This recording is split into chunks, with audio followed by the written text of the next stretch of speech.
Hi friends, அனைவருக்கும் மகளிர் தின வாழ்த்துக்கள். நம்ம என்ன சீரியலை பற்றி பார்க்க போகிறோன்னா, சிவா அயலி சீரியலை பற்றி தான் நம்ம இந்த வீடியோக்குள்ளே நம்ம பார்க்க போகிறோம். வாங்க நம்ம வீடியோக்குள்ளே போகலாம். சிவாவும் அயலியும் இந்திராணி தன்னுடைய வீட்டுக்கு அழைச்சிட்டு வந்துருந்தாங்க. இதனால் பார்த்தோம்னா கபிலன் ரொம்பவே கோபத்தோடு இருக்கும்போது இப்போ ரித்திகா செல்வன் ஆகிட்டு திட்டிகிட்டு இருக்கிறாங்க. அத்தை, இந்த சந்தோஷத்தை நம்மளால் ஒரு நாள் கூட அனுபவிக்க முடியல. சிவாவும் அயலியும் வீட்டை விட்டு போயிட்டாங்க அப்படிங்கிற சந்தோஷத்தை, அதுக்குள்ளேயும் உங்கள் பொண்ணு இந்த மாதிரிக்கு அழைச்சிட்டு வருவாங்கன்னு சொல்லிட்டு நம்ம எதிர்பார்க்கவே இல்லை அப்படிங்கவும் இப்போ செல்வன் ஆகி சொல்லிட்டு இருக்கிறாங்க. நம்ம அயலி சிவாவையும் வீட்டை விட்டு போகிறத பற்றி தான் நம்ம நினச்சிட்டு இருந்தோமே தவிர இந்திராணி பற்றி நம்ம நினைக்காம விட்டுட்டோம் அப்படின்னு சொல்லவும் அப்போ உடனே ரித்திகாவும் சொல்கிறாங்க, ஆமாம், நம்ம அவங்க ரெண்டு பேரும் வீட்டை விட்டு எப்படி அனுப்பிவிடலான்னு சொல்லிட்டு அதை தான் நினச்சிட்டே இருந்தோமே தவிர, ஆனால் இந்த இந்திராணி அண்ணியை பற்றி நம்ம நினைக்காம விட்டுட்டோம். இவங்க ரெண்டு பேரும் வீட்டுக்குள்ளே இன்னைக்கு வந்திருக்கிறாங்கன்னா அதுக்கு முழு காரணமும் இந்திராணி அண்ணி தான் அப்படின்னு சொல்லவும் உடனே செல்வனாகி சொல்லிட்டு இருக்கிறாங்க, இதை நம்ம இப்படியே நம்ம விட்டுறக்கூடாது. அவள் வேணா இப்போ வேணா அழைச்சிட்டு வந்திருக்கலாம், ஆனால் இந்திராணி நினைக்கிறது எதுவுமே நடக்காது அப்படிங்கவும் உடனே ரித்திகா சொல்கிறாங்க. அது மட்டும் இல்லாமல் இந்திராணி அண்ணி என்ன சொன்னாங்க பார்த்தீங்களா, அவங்க ரெண்டு பேரும் யாரும் எதுவும் சொல்லக்கூடாது, இந்த அவங்க ரெண்டு பேரும் இனிமேல் நிரந்தரமாக நம்ம வீட்டில் தான் இருப்பதா அப்படின்னு அவங்க சொல்லிட்டு இருந்தாங்களே. அவங்க என்ன உரிமையோடு அவங்க இங்கே இருக்கிறதுக்காக வந்திருக்கிறாங்க. அது மட்டும் இல்லாமல் யாருடைய முகத்தில் நான் முழிக்கக்கூடாதுன்னு சொல்லிக்கிட்டு நான் தினந்தோன்னு நினச்சோன்னோ அந்த அயலுடைய முகத்திலே தினமும் முழிக்கிற மாதிரிக்கு இவங்க பண்ணிட்டாங்களே அப்படின்னு சொல்லவும், எங்கள் பாரு ரித்திகா, இந்திராணி அப்படி முடிவெடுத்திருக்கலாம், ஆனால் அந்த முடிவு கண்டிப்பா நிரந்தரமா இருக்கவே முடியாது. அவங்க ரெண்டு பேரையும் எப்படி வீட்டை விட்டு அனுப்பிவிடணும்னு சொல்லிட்டு எனக்கு தெரியும் அப்படின்னு செல்வன் ஆகி கோபத்தோடு சொல்லிட்டு இருக்கிறாங்க. எங்க பார்த்தோம்னா சிவா அயலி கிட்ட கேட்டுட்டு இருக்கிறாங்க, என்ன அயலி எதுவுமே பெசாம அமைதியாக இருக்கிற அப்படிங்கும்போது, இல்லை, இந்த வீட்டில் நம்ம வந்ததில் அவங்க யாருக்குமே கொஞ்சம் கூட விருப்பமே கிடையாது. இந்திராணி அண்ணியக்காக தான் நம்ம இந்த வீட்டுக்கே வந்திருக்கிறோம். அது மட்டும் இல்லாமல் இதுக்கு முன்னாடி நம்ம வந்திருந்தோம்னா உங்களுக்குன்னு ஒரு காரணம் இருந்தது, எனக்குன்னு ஒரு காரணம் இருந்தது. அதுக்காக தான் இந்த வீட்டுக்குள்ளேயே நம்ம பொய் சொல்லிட்டு நுழைஞ்சோம். ஆனால் இப்போ வந்ததுக்கு முழு காரணமும் இந்திராணி அண்ணியால் தான் நம்ம அந்த வீட்டுக்குள்ளே நம்ம வந்திருக்கிறோம். ஆனால் கபிலன், ரித்திகா, செல்வநாயகி அத்தை இவங்க மூணு சும்மா இருக்க மாட்டாங்க. அவங்களுடைய கோபம் இப்போ 2 மடங்கு ஆகியிருக்கும். அதை பற்றி தானே நினச்சிட்டு இருக்கிறேன் அப்படிங்கும்போது இப்போ சிவா சொல்கிறாங்க, இங்கே பாராயலி, இப்போது நம்ம இந்திராணி அக்காவால் தான் நம்ம வீட்டுக்குள்ளே வந்தோம். ஆனால் நம்மளுக்குன்னு சொல்லிக்கிட்டு சில வேலைகள் கடமைகள்லாம் இருக்குது. அதுக்காகவும் நம்ம இதை யூஸ் பண்ணிக்கிடணும் அப்படிங்கும்போது, நீ சொல்கிறது சரிதான் சிவா, ஆனால் எனக்கு என்னமோ இவங்க சும்மா இருக்க மாட்டாங்க, அதனாலும் பரவாயில்ல, என்ன பிரச்சனை வந்தாலும் நம்ம சமாளிக்க வேண்டியது தான் அப்படின்னு அயலி சொல்லிட்டு இருக்கும்போதே அப்போ இந்திராணி அங்கே வராங்க.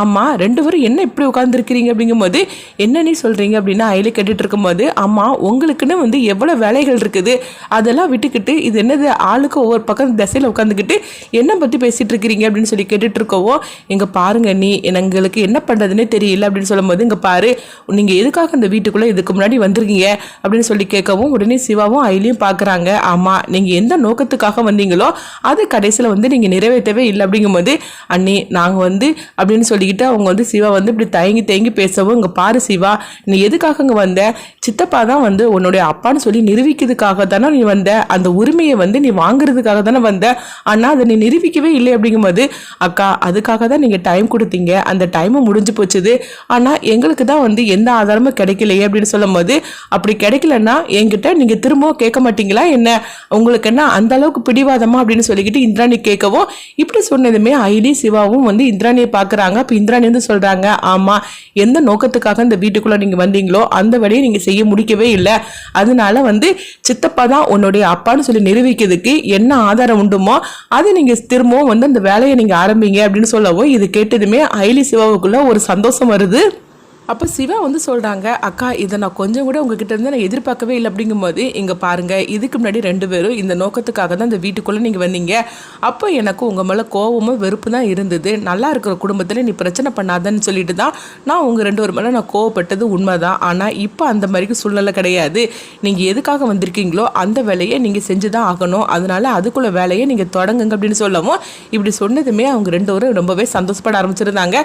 இதுக்காக உங்களுக்கு ஏதாவது உதவி பண்ணணும்னா தயவு செய்து நீங்கள் என்கிட்ட தாராளமாக கேட்கலாம் அப்படின்னு சொல்லவும், உடனே சிவாவும் அயலியும் சரிதான் அப்படிங்கிறாங்க. உடனே அயலி பார்த்தோம்னா அவங்க இந்திராணியை கட்டிப்பிடிச்சு அவங்க கண் கலங்கிட்டு இருக்கும் போது, எதுக்கு அயலி நீ கண் கலங்கிட்டு இருக்கிற, இன்னும் தான் நீ சிவாவுக்கு ரொம்பவே உறுதுணையாக நீ இருந்துட்டு இருக்கணும், சிவாவுக்கு என்ன பிரச்சனைனாலும் சரி தான், உங்கள் ரெண்டருக்காக நான் இருக்கிறேன், நீங்கள் எதுக்காகவும் நீங்கள் கவலைப்பட வேண்டாம் அப்படின்னு சொல்லிட்டு இருக்கவும், உடனே அயலியும் இந்திராணியை பற்றி சந்தோஷப்பட்டு இருக்கும்போது, சரி நீங்கள் அதுக்குள்ளே வேலையை நீங்கள் தொடங்குங்க அப்படின்னு சொல்லிட்டு அவங்க போகவும், உடனே அயலி சிவா கிட்ட சொல்கிறாங்க, இங்கே பாருங்க சிவா, சிவா, நம்ம இதுக்கு முன்னாடி வந்து உங்கள் அப்பா தான் உதய பெருமாள்னு சொல்லி நிரூபிக்கிறதுக்காக தான் இந்த வீட்டுக்குள்ளே வந்தோம். அப்போ இந்திராணி அண்ணி நம்மளை எந்த அளவுக்கு நம்மளை திட்டியிருப்பாங்க, வீட்டை விட்டே போக சொன்னாங்க. ஆனால் அதே அண்ணி தான் இப்போ என்னன்னா வந்து அதாவது மாமா தான் வந்து உங்களுடைய அப்பான்னு சொல்லி நிரூபிக்கிறதுக்காக அவங்க வந்து எந்த உதவினாலும் பண்ணுறேன்னு சொல்லியிருக்கிறாங்க. இதுக்கு மேலே என்ன வேணும், அவங்க உங்களை பற்றி நல்லாவே புரிஞ்சுக்கிட்டாங்க அப்படின்னா என்ன அர்த்தம்?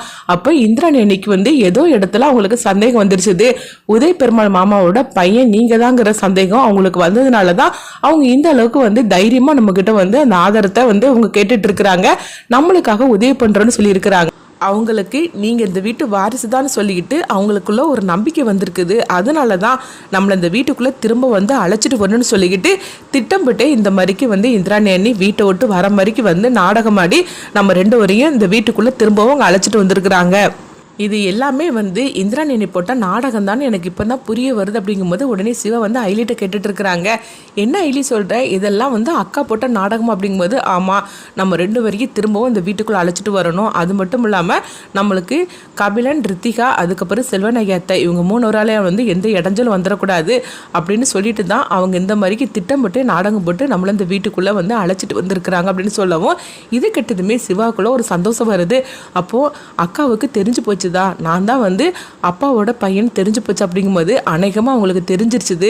ஆனால் மற்றவங்க எல்லாத்துக்கும் வந்து நிரூபிக்கிறதுக்காக தான் அந்த ஆதாரத்தை நம்ம கிட்ட இருந்து கேட்டுட்டு இருக்கிறாங்க. அப்படிங்கவும் எனக்கு இது போகிறோம் அயலி, எனக்கு இதுக்கு மேலே என்ன தேவை, நான் வந்த நோக்கத்தை வந்து அடைஞ்சிட்டேன்னு நினைக்கிறேன். அப்படிங்கும்போது கிட்டத்தட்ட நீங்கள் வந்து நிறைவேற்றிட்டீங்க, நம்மளுக்கு வந்து அந்த ஆதாரம் மட்டும் கிடச்சிருச்சுன்னா அதுக்கு பிறகு வேற யாராலையும் எதுவுமே சொல்ல முடியாது. அப்படிங்கவும் இது கெட்டதுமே சிவா ரொம்பவே சந்தோஷப்பட ஆரம்பிச்சிருந்தாங்க. அடுத்து பார்த்தோம்னா உதய பெருமாளை காட்டும் போது அப்போ செல்வநாயகி வந்து உதய பெருமாள் போட்டு பயங்கரமா திட்ட ஆரம்பிச்சிருந்தாங்க. அவங்கள பாருங்க, இந்திராணி இந்த மாதிரிக்கு அவங்க 2 வரையும் திரும்ப இந்த வீட்டுக்குள்ள அழைச்சிட்டு வரான்னு சொல்லி நான் கொஞ்சம் கூட நினைக்கவே இல்லை. அவ எதுக்காக அந்த மாதிரிலாம் பண்ணிட்டு இருக்கிறா அப்படிங்கும்போது, எங்க பாரு, இந்திராணியோட முடிவு தான் உனக்கு தெரியும்ல, அவ ஒன்றும் யோசனை பண்ணாம எந்த முடிவுமே எடுக்க மாட்டா. அவ இப்படி அவங்க 2 வரையும் அழைச்சிட்டு வந்திருக்கிறதா இருந்தா கண்டிப்பா ஏதோ ஒரு நினைப்புல தான் அழைச்சிட்டு வந்திருக்கிறா. ஆனா அதுக்கு நம்ம 2 வரும் குறுக்க நிற்க முடியாது. நம்ம சொன்னாலும் இந்திராணி கேட்க மாட்டா. இந்திராணி பேசுனதெல்லாம் நீ கேட்டுக்கிட்டு தானே இருந்த. அப்படிங்கும்போது இங்க பாருங்க, ஆனாலும் வந்து அவங்க 2 வரையும் இந்த வீட்டுக்குள்ள அழைச்சிட்டு வந்தது இந்திராணி எடுத்து ரொம்ப மிகப்பெரிய தப்பான முடிவாகும். நீங்க மட்டும் அவட சொல்லியிருந்தீங்கன்னா கண்டிப்பா அவ கேட்டிருப்ப. அப்படிங்கும்போது இல்ல, நான் சொல்றா கேட்கிற நிலைமையில இந்திராணி இல்ல, அவ தான் வீட்டை விட்டு போயிட்டாளா, இதுக்கு மேல வந்து என்ன செய்யணும் அப்படின்னு சொல்லிட்டு இருக்கவும், இதுக்கு மேல நான் இந்த விஷயத்தை பத்தி பேசணும்னா கண்டிப்பா இந்திராணி வந்து சிவா ஐலியை கூட்டிட்டு வீட்டை விட்டு போயிருவா, அதுக்கு நீ ஆசைப்படுறீ அப்படிங்கவும், அதனால் இந்த விஷயத்தை பற்றி இனிமேல் நீ பேசாமல் இருக்கிறதே நல்லது அப்படின்னு சொல்லிட்டு இருக்கவும், இங்கே பாருங்கள், எக்காரணத்தை கொண்டும் நீங்கள் எனக்கு சத்தியம் பண்ணி கொடுத்துருக்கிறீங்க, அந்த சத்தியத்தை நீங்கள் மீறினீங்கன்னு வச்சுக்கிடுங்களேன், அதுக்கு பிறகு நான் உயிரோடய இருக்க மாட்டேன். அப்படிங்கும்போது இங்கே பாரு, நான் தான் வந்து இது வரைக்கும் நான் நீ பேசின உனக்கு கொடுத்த சத்தியத்தை நான் மீறாமல் தானே இருந்துகிட்ருக்கிறேன், அப்புறமா எதுக்காக தேவையில்லாமல் பேசிகிட்டு இருக்கிறேன். அப்படிங்கும்போது உடனே செல்வநாயகி வந்து ஆமாம் நீங்கள் சொல்கிறதெல்லாம் கரெக்டாக, ஆனால் இந்திராணி 2 சொட்டு கண்ணீரை வடிச்சிட்டா போருமே, உடனே மகா பாசத்தில் எல்லாத்தையும் உளறி கொட்டிடுவீங்க அப்படின்னு சொல்லிட்டு செல்வநாயகி வந்து திட்டிக்கிட்டே போகவும், அடுத்து உதய பெருமாள் வந்து அதெல்லாம் நினச்சிட்டு ரொம்பவே வந்து கவலையோடு இருந்துட்டு இருக்கிறாங்க. இந்திராணி வந்து சிவாவையும் அயலியும் திரும்பவும் வீட்டுக்குள்ளே அழைச்சிட்டு வந்திருக்காங்கன்னா கண்டிப்பாக வந்து அவள் ஏதோ ஒரு முடிவில் தான் வந்து அழைச்சிட்டு வந்திருக்கிறா, அது என்னென்னு தெரியலன்னு சொல்லிட்டு இருக்கும்போதே அப்போ இந்திராணி பார்த்தோம்னா அங்கே வராங்க. வந்ததுமே சித்தப்பா அப்படின்னு சொல்லி கூப்பிடும்போது உடனே வந்து சொல்லுமா அப்படிங்கிறாங்க. அப்போ இந்திராணி வந்து சொல்கிறாங்க, சித்தப்பா, நான் சிவாவை அயலியும் வந்து திரும்பவும் வீட்டுக்கு அழைச்சிட்டு வந்ததில் உங்களுக்கு கண்டிப்பாக வந்து ஏதாவது கஷ்டமாக இருக்குது. அப்படிங்கும்போது இங்கே பாரு, நீ எந்த முடிவு எடுத்தாலும் கண்டிப்பாக 1க்கு 2 தடவை வந்து நீ யோசனை பண்ணி தான் எடுப்பேன்னு எனக்கு நல்லாவே தெரியும். சிவாவையும் அயலியும் நீ வீட்டுக்கு அழைச்சிட்டு வந்திருக்கன்னா கண்டிப்பாக வந்து அதுக்கு பின்னாடி நீ எதுவும் யோசிக்காமல் நீ செய்ய மாட்டே அப்படின்னு சொல்லும்போது, இங்கே பாருங்க சித்தப்பா, சிவாவும் அயலியும் வந்து எந்த நோக்கத்துக்காக வந்தாங்களோ அந்த நோக்கத்தை அவங்க வந்து நிறைவேற்றணும், அது தெரியப்படுத்தணும், ஊர் உலகத்துக்கு தெரியப்படுத்தணும் அப்படின்னு அவங்க ஒளிவு மறைவாக வந்து இந்திராணி வந்து பேசிகிட்டு இருக்கவும் உதய பெருமாளுக்கு புரிஞ்சிருது. அதாவது சிவா வந்து தன்னுடைய பையன்னு சொல்லிக்கிட்டு இந்திராணிக்கு சந்தேகம் வந்துருச்சு போலுக்கு, அதனால தான் அவன் இந்த மாதிரிக்கு வந்து அவங்க 2 பேரும் வீட்டுக்குள்ளே அழைச்சிட்டு வந்திருக்கிறா அப்படின்னு சொல்லிட்டு அவங்க நினைக்கவும், அடுத்ததாக பார்த்தோம்னா அயலி வந்து சிவா கிட்ட சொல்லிட்டு இருக்கிறாங்க, இங்கே பாரு சிவா, அதாவது நீங்கள் 2 பேரும் அப்பா மகன் சொல்லி நிரூபிக்கிறதுக்கு நம்மளுக்கு இருக்கிற ஒரே ஆதாரம் இருக்குது. அப்படிங்கும்போது என்ன ஆதாரம்னு சொல்லி கேட்கும்போது 2 பேருக்கு DNA டெஸ்ட் எடுத்துட்டாக்கி நீங்கள் 2 பேரும் அப்பா மகன் சொல்லிட்டு உண்மை தெரிஞ்சிடும் அப்படிங்கிறாங்க. இது கிட்டதுமே சிவா வந்து அதுக்கு கண்டிப்பாக அவர் சம்மதிக்க மாட்டார். அப்படிங்கும்போது அவருக்கு என்ன தெரிஞ்சால் நம்ம பண்ண போகிறோம், தெரியாமல் நம்ம பண்ணலாம், இதுக்கு இந்திராணி அன்னிக்கிட்ட நம்ம இந்த விஷயத்தை பற்றி நம்ம சொல்லலாம் அப்படிங்கவும் உடனே சிவாவும் சரி அப்படிங்கிறாங்க. அடுத்தது வந்து இவங்க என்னெல்லாம் பண்ண போகிறாங்க, உதய பெருமாளோட மகன் தான் வந்து சிவான்னு சொல்லிட்டு நிரூபிக்கிறதுக்காக இந்திராணியும் அயலியும் இவங்க போடக்கூடிய திட்டம் நிறைவேறுமா, அடுத்து என்ன நடக்க போகுதுன்னு பார்க்கலாம்.